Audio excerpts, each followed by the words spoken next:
아무리 기도하면서 생각을 해보아도 금년 우리나라는 새 나라가 되지 않고는 도저히 안 되겠다는 마음만 생깁니다.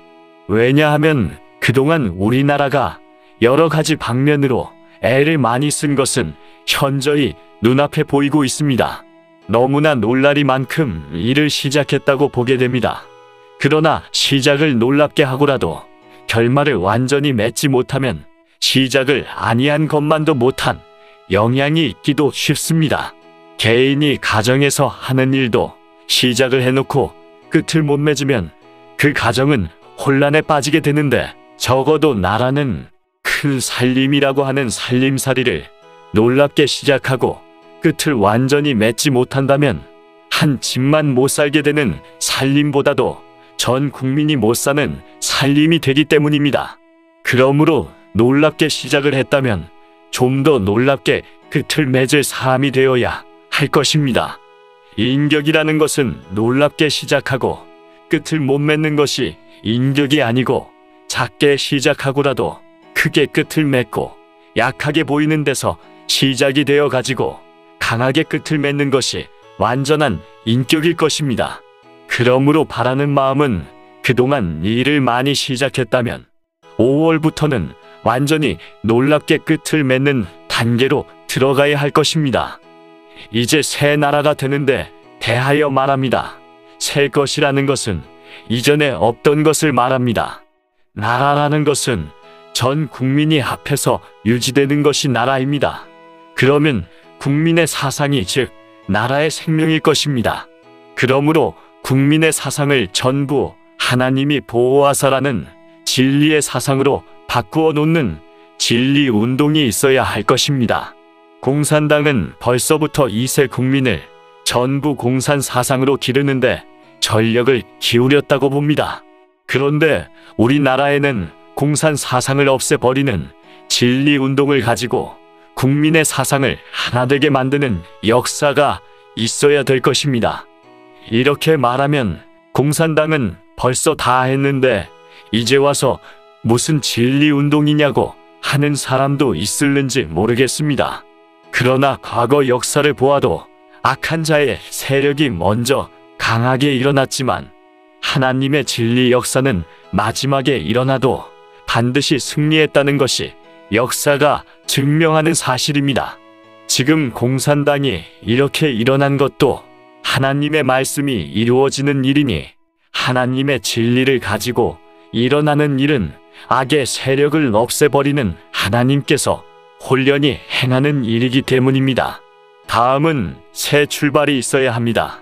출발이라는 것은 사상 없는 출발은 바람에 날아가는 것 같다고 봅니다. 사상이 새로워짐으로 새로운 사람이 되고 새 출발이 있으므로 새 생활이 있을 것입니다. 출발이라는 것은 기계화되는 것은 아닙니다. 예를 든다면 나무가 엄동설한을 지나서 새순이 나오는 것은 기계가 아니고 새순입니다. 그러므로 기계는 자동적으로 열매를 맺지 못하여도 새순은 자동적으로 열매를 맺는 것입니다.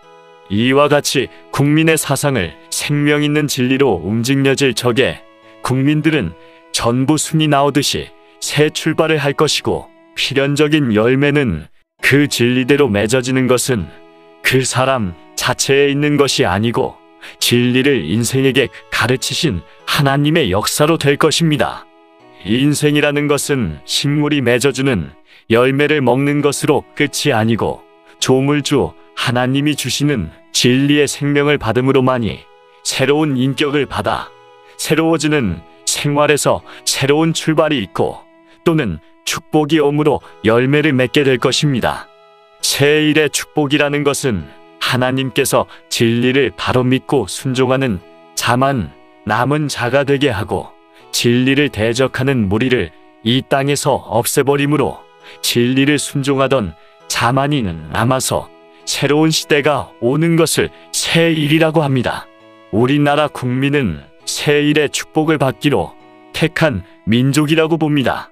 왜냐하면 이사야 41장 8절 이하를 보면 동방 땅 끝에서 가련하고 빈핍한 자리에서 혀가 말을 딱한 사정을 만난 자들이 하나님의 역사로 새로운 시대를 축복으로 받는다고 하였습니다.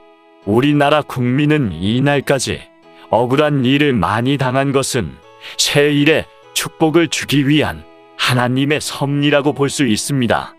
이 민족이 남의 나라보다도 억울함을 많이 당한 것은 백성들의 큰 죄가 있는 것보다도 하나님의 큰 섭리가 있는 증거라고 봅니다. 인류 역사에 억울함을 많이 당한 민족은 아시아를 중심한다면 팔레스틴이요, 우리나라라고 봅니다. 하나님은 공평하신 신이시니 민족적으로 억울함을 당한 이 민족 위에 현저히 어느 민족보다도 하나님의 역사가 강하게 나리고 있습니다. 우리나라에 하나님이 보호하사 우리나라 만세라는 깃발을 높이 드는 새일의 축복이 새로 취임을 받은 대통령을 비롯하여 모든 정치인들에게 새 나라를 이루는 역사가 하나님께로 와서 새 출발의 새로운 인격을 이루어서 새 일의 축복을 받는 나라가 되기를 간곡히 기도하면서 바라는 마음 금할 수 없습니다.